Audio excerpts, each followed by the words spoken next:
আসসালামু আলাইকুম। আমি ছোট্ট একটি বিষয় নিয়ে আপনাদের সাথে কথা বলতে চাচ্ছি। এই পিপি গাছটার দিকে একটু তাকান। পিপি গাছটা পুরোটাই ভেঙে গেছে, সামান্য গোড়াটুক ছিল। তার থেকে ছোট্ট একটা শাখা হয়ে দুই দিকে দুইটা অনেক পেঁপি আছে।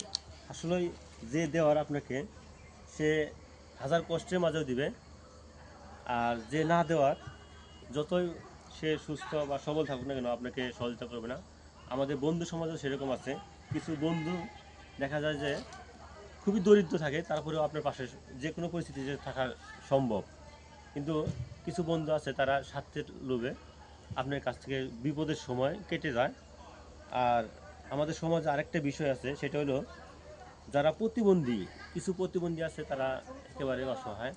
তারা আহ, মানুষকে মানুষের দ্বারে দ্বারে চায় চায় খায়। আর কিছু প্রতিবন্ধী দেখবেন যে একটা হাত নাই, একটা পা নাই, তবু সে কর্ম করে খাচ্ছে। আর কিছু লোক দেখবেন তারা সুস্থ সবল থাকে, তবু মানুষের কাছে চায় চায় চায় খায়, ভিক্ষা করে। তো আসলেই নিজের মনকে শক্ত করে চলাটাই হলো উত্তম।